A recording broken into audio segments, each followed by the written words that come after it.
자, 우리가 지난 시간까지 이제 수업을 하면서 기업 경영의 관리 과정 활동 중에서 이제 단계별로 나눴을 때 이제 2단계까지 이제 수업을 진행을 했어요. 기업을 경영하면서 이게 프로세스를 나눴을 때 이제 첫 번째 단계가 이제 계획화라고 하는 단계고요. 그 다음에 조직화, 그 다음에 지휘화, 그다음에 마지막으로 통제화 이렇게 네 개의 단계로 나눴는데요. 자, 먼저 계획이라고 하는 건 말 그대로 뭔가의 사업을 해 나가야 되니까 아이디어를 가지고서 계획을 가져가야 되는 거고, 그다음에 조직화라고 하는 거는 어떤 자리를 만들 거고, 어떤 권한을 줄 거고, 어떤 재원을 줄 건지를 결정해서 거기에 사람을 스태핑하는 것까지 자리에 앉혀가지고 만드는 것까지가 조직화. 그다음에 이제 우리가 앞으로 배워가야 되는 거는 지휘화와 통제화를 배워갈 텐데. 이 프로세스라고 하는 게 과정관리 활동, 경영의 과정관리 활동이라고 하는 게 어느 것 하나가 중요하고 또 어느 것은 중요하지 않다라고 얘기할 수는 없어요. 왜냐하면 계속해서 순환되고 있는 내용이니까 다 똑같이 중요한데, 그 중에서도 가장 중요한 게 뭐냐라고 얘기를 한다면은 저는 조직화라고 생각을 해요. 물론 뭐 하나가 빠지면은 이게 이루어지진 않아. 하지만 그 중에서도 제일 중요한 거는 조직화다. 왜냐면은 조직화가 제대로 안 됐어요. 그러면은 나중에 지휘와 통제하는 아예 될 수도 없고 기업은 절대 성공할 수가 없습니다. 어떤 포지셔닝을 만들고 그다음 거기에 권한을 부여를 하고 그런 다음에 거기에 누구를 앉히느냐에 따라서 통상적으로 인사라고 하는 부서에서 진행을 하는 거죠. 이 조직화가 이 기업의 성패를 좌지우지하는 한 8할 정도는 하지 않나라고 하는 생각이 듭니다. 그래서 우리가 얼마 전까지 배운 조직화라고 하는 게 굉장히 중요한 내용이구나라고 하는 거 다시 한번 생각을 해야 되는 거고요. 자, 우리가 과정명 자체가 이제 그 인물로 보는 보험 경영학이라고 하는 과정으로 들어왔잖아요. 크게 이제 그거를 그 많은 사업 중에서도 금융사를 골랐던 거는 모든 사람들이 밀접하게 연관이 되어 있는 거고 전국적인 망을 가지고 있고 또 그 대수 또한 크다 보니까 우리가 조직을 구성함에 있어가지고요. 한 회사를 만드는 거지 했을 때 부서도 만들어야 되고 가로로 그 다음에 위아래로 높낮이도 있어야겠죠. 레이어도 사원서부터 대리 뭐 쭉쭉쭉 올라가서 최고 경영자까지 있어야 되는 거고요. 또 이게 한 지역만 있는 게 아니라 본사만 있는 게 아니라 전국적인 영역으로 퍼져 있는 업종 중에서 우리 학생들한테 가장 밀접하게 이해가 되고 인정될 수 있는 게 어떤 것이 있을까라고 고민하다 보니까 금융사가 가장 예민하지 않겠느냐, 가장 이해하기 쉽지 않겠느냐라고 해서 이제 선택을 하게 됐고요. 이번 시간에는요, 그렇다면 우리가 경영의 기본 그리고 계획화, 조직화까지 배웠으니까 잠깐 그 사이에 금융이라고 하는 거에 대해서도 좀 알아야지 이해를 하는데 도움이 될 것 같아요. 그래서 금융이라고 하는 거에 대해서 알아보는 시간 잠깐 갖도록 하겠습니다. 자, 금융이다라고 하면은 그냥 막연히 생각했을 때 굉장히 좀 어려운 거다라고 생각할 수가 있어요. 금융 떠오르는 게 뭐가 있어요? 금융 하게 되면은 뭐 은행 같은 거 많이 떠올릴 거고요. 뭐 주식 이런 것들 떠올릴 거고요. 이번에 리포트 받아보니까 우리 학생들 중에서도요, 이미 주식을 하고 있는 친구들이 있어요. 그리고 요즘에 뭐요? 코인 열풍. 물론, 뭐, 최고점 대비했을 때, 뭐, 반토막이 났네, 어떡하냐, 뭐, 이런 얘기도 많이 나오고 있는데, 여태까지 지금 뭐, 투자 얘기를 하는 게 아니라, 크게 그 시스템에 대해서 얘기를 하고 있는 거예요. 그래서 그걸 하고 있는 친구들도 있고, 이렇듯, 어때요? 금융이라고 하는 거에 대해서 이미 본인들도 경험을 하고 있고요. 학생들 모두가 다 경험하고 있는 건 최소한 통장 하나는 가지고 있잖아. 그렇잖아요. 우리 다 카카오페이 다 쓰잖아요. 토스 다 쓰잖아요. 이런 것들이 다 금융이다. 돈과 관련된 게 금융이다. 라고 생각하면 됩니다. 그래서 금융이라고 하는 거 너무 어렵게 생각할 필요 없이 우리가 항상 대하고 있는 것이 바로 금융이다. 라고 생각을 하면서 하나씩 한번 들어가 보도록 하겠습니다. 자, 내가 신발을 사야 돼. 그러면은 어떤 가게를 가겠어요? 신발 가게를 가야지. 뭐 나이키를 가건 아디다스를 아니면 ABC 마트를 가건 신발을 사려면 신발 가게를 가야 된단 말이에요. 모자를 사려면 어디 가야 돼? 모자 가게를 가야 되고 옷을 사려면 옷 가게를 가야 되잖아요. 마찬가지예요. 그렇다면 금융 여기서는 뭐를 파는 데냐? 돈을 파는 게 바로 금융이다라고 생각을 하면 됩니다. 내가 신발 사러 가서 돈을 내고서 뭔가에 대한 대가를 지불하면서 신발이라고 하는 걸 구매해서 가지고 오는 것처럼 내가 돈이 필요해. 돈을 사야 돼. 돈을 빌려야 돼. 라고 하면은 어디 금융사에 가가지고 어때? 돈을 구해오고 그거에 대한 대가로 이자를 납부하는 거예요. 그래서 금융이라고 하는 건 똑같아. 뭔가를 파는 상행위하고 똑같습니다. 그래서 돈을 파는 스토어다, 가게다 라고 생각하면은 가장 편하다라고 보면 됩니다. 자, 그런데 이 금융사가 이제 시간이 지남에 따라서 굉장히 많이 복잡다단해집니다. 금융이 우리를 얼마나 편하게 해줬냐면은요, 화폐가 우리를 얼마나 편하게 해줬냐면은 옛날로 거슬러 올라가지고, 물론 조선시대 때도 화폐는 있었지만 이게 금융사가 없었단 말이에요. 금융은 신용을 기반으로 해가지고 신뢰를 기반으로 해가지고 종이 쪼가리 하나에다가 이 사람이 얼마가 있어요, 뭐 1억이 있어요, 10억이 있어요 써져 있는데, 만약에 여기가 믿을 수 없는 은행이면 남들이 그거 보고서 믿어주겠냐고. 아니잖아요. 그거 신용과 신뢰를 기반으로 운영되고 있는 게 바로 금융사다라고 생각을 하면 돼요. 조선시대 생각 한번 해보자고요. 그때 재산이 많은 부자라고 생각을 하면 뭐가 많겠어요? 금은보화가 많겠지. 그리고 막 창고에 곡식이 그득그득 차겠지. 근데 그게 다 재산이잖아요. 근데 그 창고에다가 넣어놨어. 그럼 누가 와서 다 가져갈 수도 있잖아요. 그렇기 때문에 창고를 져야 되고, 실제 내 재산에 해당하는 것들을 거기다 넣어놔야 되고, 그거를 막아놓고 거기를 지키는 인력이 계속해서 돌아가야 되는, 이렇게 되는 건데, 우리 그렇게 하지 말고 어때? 완전히 믿을 수 있는 창고가 있어가지고 그쪽에다가 다 넣어놓고 거기를 대표로 지키고 있으면서, 당신은 이 안에다가 뭐뭐뭐뭐를 맡겼어, 뭐뭐뭐를 맡겼어. 근데 이거를 종이 쪼가리 하나로 깔끔하게 해주는 게 바로 화폐고, 이렇게 정리가 되어 있는 게 바로 금융사다라고 보시면 되고, 그게 바로 지금의 발전된 은행이다라고 생각을 하면 될 것 같아요. 크게 금융이라고 하는 거는요, 점점 시대를 거듭하면서 발전을 하게 되죠. 기본이 되는 거는요, 바로 뱅크, 은행이라고 볼 수 있고요. 이제는 금융사가 발전하니까 그냥 예대마진이라고 하는 표현을 써요. 은행이 하는 가장 큰 일은 뭐냐면, A라고 하는 부자가 있어요. 근데 이 사람은 돈이 많단 말이에요. 그러니까 A라는 부자는 은행에다가 돈을 맡겨요. 그 대가로 뭘 받아가요? 이자를 받아가겠지. 그러면은 은행은 이거 돈을 맡아가지고 어떻게 B라고 하는 돈이 필요한 사람이 있어. 그 사람한테 대출을 해주는 거예요. 그래서 거기서부터 마찬가지 이자를 받겠지. 그런데 이 은행의 입장에서는 A가 돈을 맡기잖아요. 이자로 뭐 한 3%를 준다라고 가정을 해볼게요. 굉장히 높게 주는 거예요. 지금 가면 뭐 1%밖에 안 줘요. 하여튼 3%를 준다고 가정을 해볼게요. 그런데 B가 와서 돈을 대출해 가잖아요. B한테는 몇 프로를 받아? 10%를 받는 거예요. 그러면은 나는 이 돈에 대해서 10%에 대한 이자를 받아가지고 원래 주인한테는 3%만 주면 되잖아. 나는 얼마를 먹는 거야? 7%를 먹는 거지. 그래서 이 은행이라고 하는 거는 기본적인 수익 구조가 예대 마진을 먹는 구조다. 예금과 대출의 마진을 먹는 구조로 되어 있는 게 바로 은행이다라고 보시면 돼요. 근데 지금 들으면서도 좀 이상하지 않아? 이 돈은 누구 돈이에요? A 돈이잖아요. 은행은 그냥 시스템만 갖추고 있을 뿐이야. A 돈 받아서 B한테 빌려주는데, B한테 받은 이자 중에서 내 거 띄고 A한테 주는 거지. 우리가 흔히 요즘 얘기한 플랫폼 사업이지. 그래서 그런 것들이 바로 은행이 하고 있는 아주 기본적인 업무, 베이스적인 업무가 바로 예대마진을 보고 있는 그런 사업장이다라고 보시면 돼요. 그런데 이 시간이 지나면서 발전을 하다 보니까 그냥 이렇게 예대마진만 볼 게 아니라 이 돈을 가지고 투자를 할 수 있도록 만들자. 우리만 투자하는 게 아니라 고객도 투자할 수 있도록 만들자라고 해서 이제 만들어진 게 바로 뭐예요? 증권사가 이제 만들어진 거예요. 그 외에 뭐 자산운용사라든가 여러 가지도 있지만 기본적으로 봤을 때는, 그래서 예대마진을 보는 기본적인 금융의 원초적인 역할은 은행이 해주는 거고, 이걸 갖고 투자를 하는 거는 바로 증권사가 해주는 거고요. 그러고 난 다음에 하다 보니까 여러 가지 리스크들도 발생하더라는 거지. 그래서 그거보다 더 발전돼 가지고 사람들의 삶에 있어 가지고 여러 가지 리스크를 해지할 수 있도록 만들어진 금융사. 은행은 돈을 나 혼자 모으지만 여러 명이 조금씩 출자를 해가지고 위험에 대한 거를 해지를 시키자라고 해서 만들어 놓은 게 바로 보험사. 이렇게 해가지고 금융사는 크게 봤을 때 3개, 3대 보험사로 이루어져 있다라고 보시면 될 것 같아요. 자, 한번 봐보자.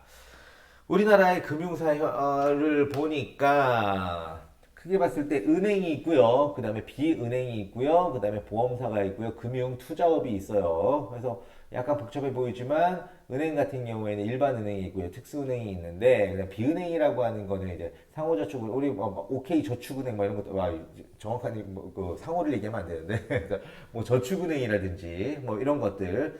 그래서 여신 전문 금융회사들이 있을 수 있고요. 보험사는 그게 사보험과 공보험으로 나누어진다. 이 부분도 좀 이따 한번 살펴볼 거예요. 보험이라고 하는 거에 대해서 사보험과 공보험이 뭔지, 그러고 난 다음에 금융투자업에서는 증권사와 투자회사가 나눠진다라고 보시면 돼요. 좀 전에 얘기했던 것처럼 크게 3대 금융사라고 하는 거는요, 기본이 되는 거는 은행이에요. 그런데 은행은 예금과 대출을 해주는, 적금과 대출을 해주는 자산을 가지고 있는 기본이 돼주는 거고요. 증권사라고 하는 거는 이거에 대해서 투자를 할 수 있도록 도와주는 데가 이제 증권사고, 보험사라고 하는 거는 사람이 살면서 여러 가지 리스크가 있잖아요. 그 리스크에 대해서 해지를 시켜주는, 나 혼자만 감당하는 게 아니라 여럿이서 감당할 수 있어요. 옛날에 우리나라 같은 경우에 어떤 제도가 있어요? 품앗이라고 하는 제도 혹시 들어본 적 있나요?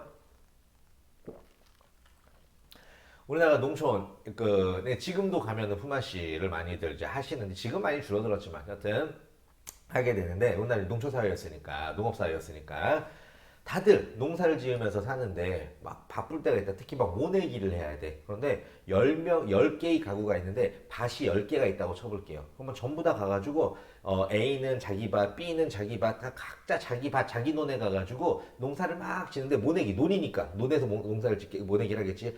자기 것만 계속 해나가는데 너무 오랜 시간이 걸리고 효율적이지도 않은 거, 빨리빨리 딱딱딱딱 해내야 되니까. 그래서 어떻게 하느냐, 열흘을 잡고 오늘은 A네 집 10명이 다 모여가지고 A네 논에 가고 A 거 끝내버리고, 내일은 B네 집, 그 다음날은 C네 집, 그 다음은 D네 집 해가지고 쭉 돌면서 열흘 만에 끝내버리니까 훨씬 더 내가 내 거 혼자 하는 것보다 효율적이더라. 나의 노동력에 대해서 내 것만 갖고 하는 게 아니라 모여가지고 하나를 같이 하는 거, 내 노동력을 나눠서 같이 간다, 품앗이를 한다 라고 하는 개념으로 상부상조의 개념이 있는 게 바로 품앗이란 말이에요. 그걸 그대로 적용한 게 바로 보험이라고 하는 시스템이다 라고 보시면 될 것 같아요. 무슨 말이냐, 마찬가지 10개의 집이 있단 말이야. 아까 얘기했던 것처럼 사는데 살다 보니까 한 뭐 3년에 한 번씩 집에 화재가 나는 거예요. 근데 화재가 나버리면은 그 집은 쫄딱 망해버려. 왜? 다 잃어버리니까. 그러니까 뭐 살아갈 수가 없는 거지.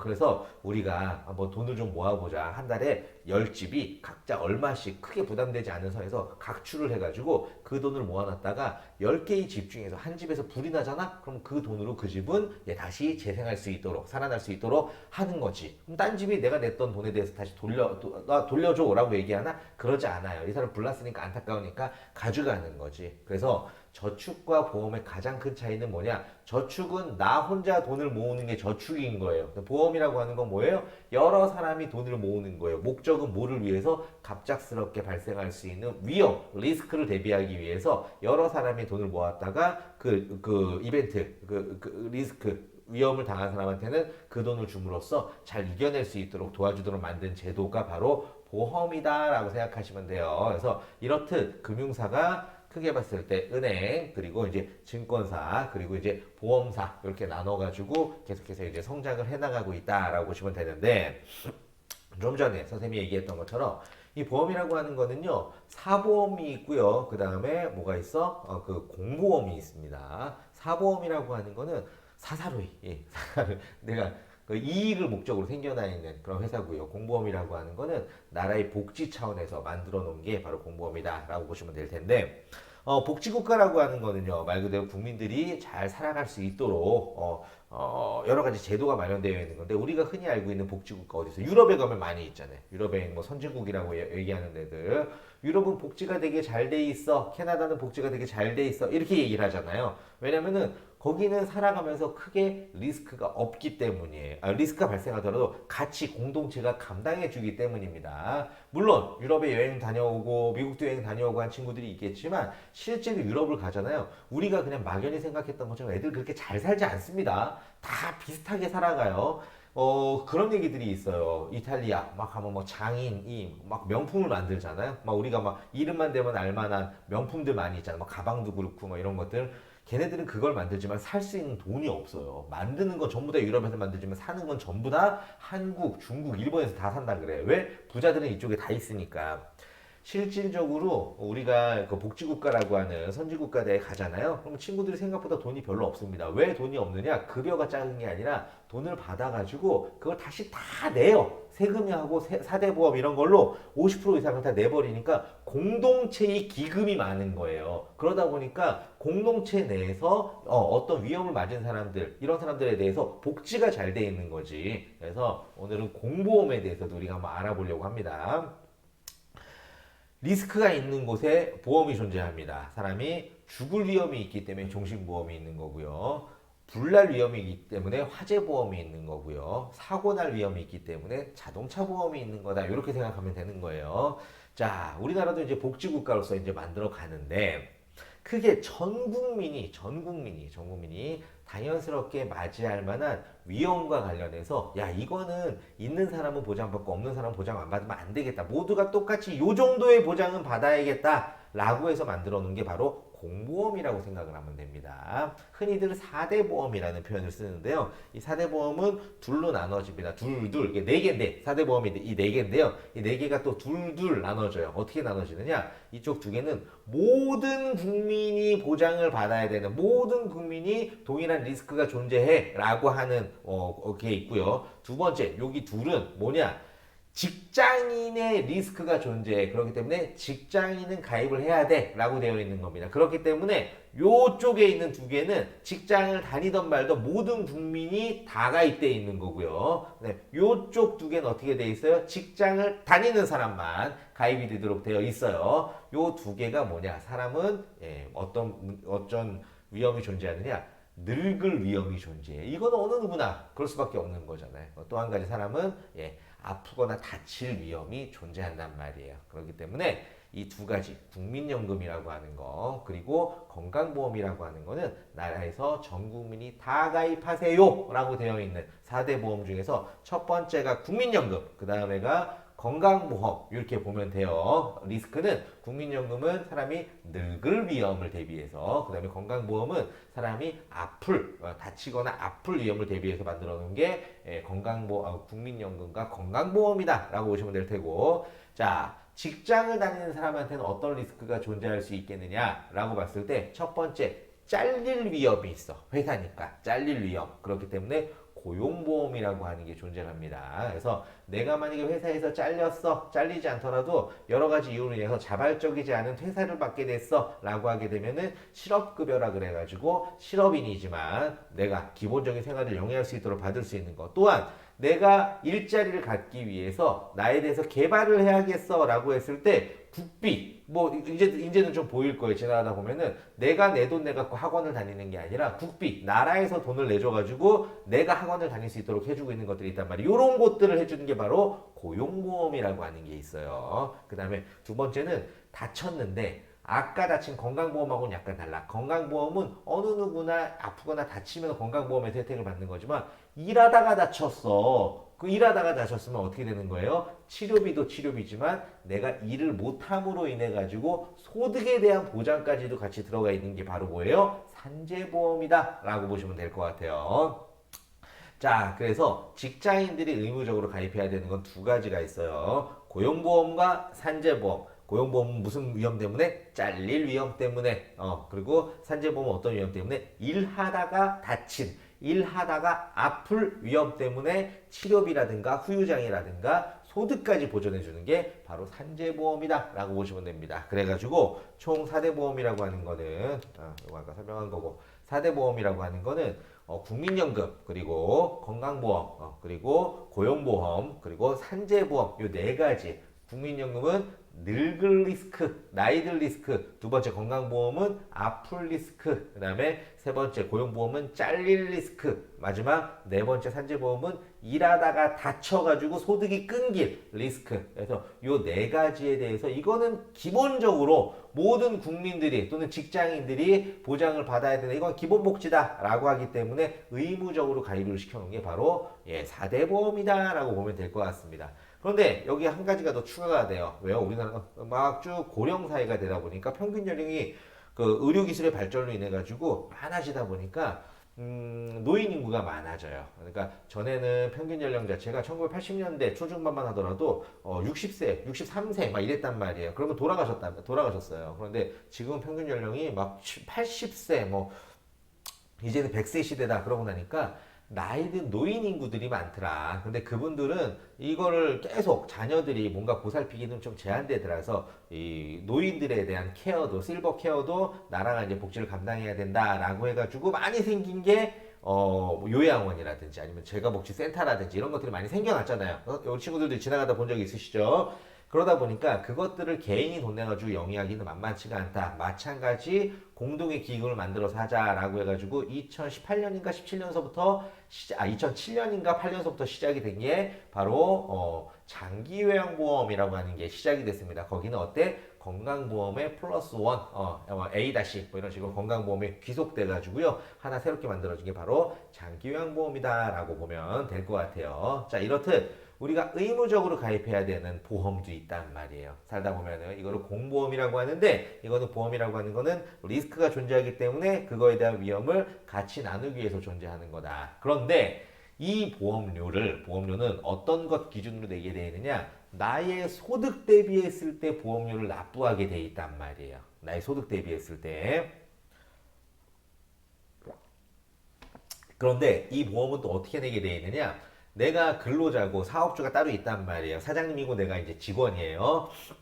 그러면 이 4대 보험료는 공보험료는 나 혼자 다 내는 게 아니야. 사업주가 대신 내주는 것도 아니야. 어떻게 하게 돼 있어? 반반하게 돼 있습니다. 반반 50% 50%. 그래서 국민연금 같은 경우에는요. 과거에 처음에 나올 때는 뭐 내 월급 대비했을 때 3%만 떼었었어. 내가 1.5% 내고 사업주가 1.5% 내주고. 그런데 고령화가 심각해짐에 따라 가지고 어떻게 됐어요? 지금은 4.5%, 4.5%를 떼게 돼 있습니다. 월급이 100만 원이다 그러면은 4만 5천 원은 나는 국민연금으로 내야 되는 거예요. 그리고 사업주도 4만 5천 원 내 거에 보태줘가지고 9만 원씩 내게 돼 있습니다. 적립이 돼가는 거지. 나중에 국민연금은 내가 다시 나이 들면 받게 되는 거니까. 그래서 국민연금은 내가 4.5% 그리고 사업주가 4.5% 이렇게 내가지고 모으게 돼 있는 거고요.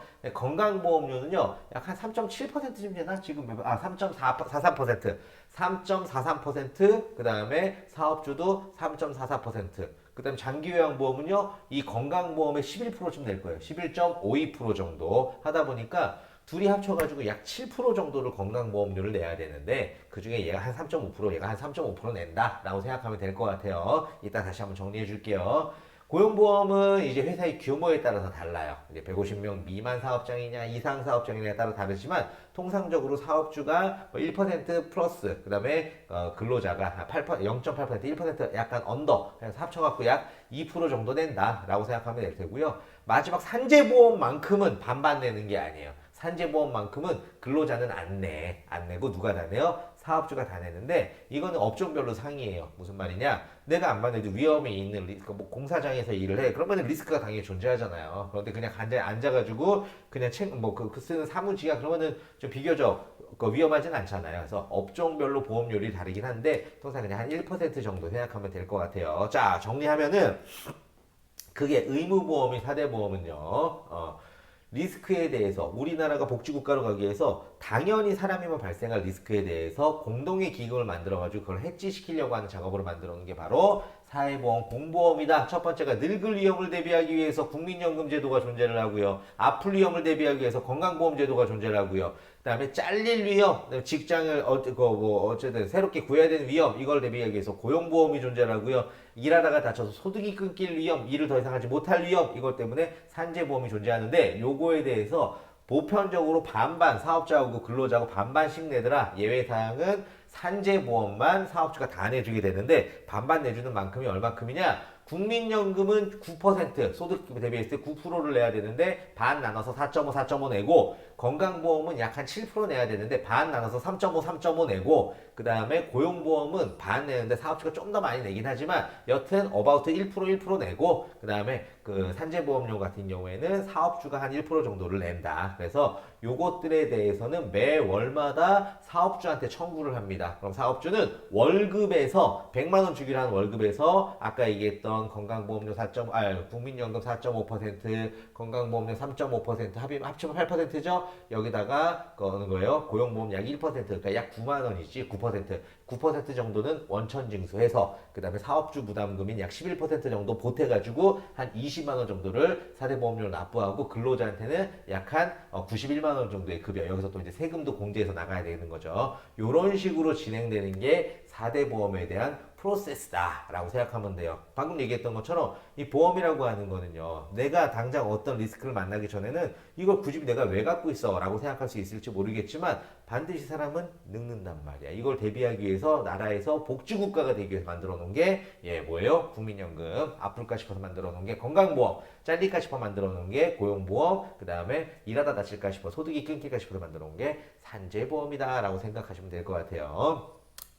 자, 그렇게 하다 보니까 이제 오늘 얘기했던 것처럼 우리는 오늘 금융사에 대해서 한번 알아봤어요. 그게 금융이라고 하는 거 너무 어렵게 생각할 필요가 없어요. 금융, 돈을 파는 가게다라고 생각을 하면 될 테고, 근데 크게 봤을 때 은행과 증권사와 보험사가 있더라. 은행은 내 돈을 맡아주고 내지는 돈을 빌려주고, 돈을 맡긴 사람한테는 예금 이자를 주고, 돈을 빌려간 사람한테는 대출 이자를 받아서 높은 이자를 받아서 낮은 이자를 주다 보니까 차익이 생기잖아. 그거 갖고 먹고 사는 애들이 바로 은행이다. 요게 금융사의 기본이고, 모인 돈을 갖고 투자를 합시다라고 해가지고 하는 게 바로 증권사가 되겠고요. 여러 가지 살다 보니까 위험들이 많이 존재를 해. 그 위험에 대해서 저축과 다르게, 저축은 나 혼자 돈을 모으는 거지만 여러 사람이 돈을 모아서 위험을 해지시키고자 만들어 놓은 제도가 바로 보험사다라고 생각을 하면 되고요. 근데 이 보험사는요, 내가 가입하고 싶은 사람 가입하고 아니면 말면 되는데, 복지국가로 더 나가기 위해서는요, 공동의 당연스러운 위험에 대해서는 공동의 기금을 나라에서 의무적으로 만들어 놓자라고 해서 공보험이 있단 말이에요. 그 공보험은 총 4가지가 있었다. 국민연금, 건강보험, 고용보험, 산재보험이 있다라고 하는 거 인식을 하면 좋을 것 같아요. 자, 오늘 금융사 그리고 4대 보험에 대해서 배워봤습니다. 그럼 다음 시간에 또 이어서 계속 배우도록 할게요.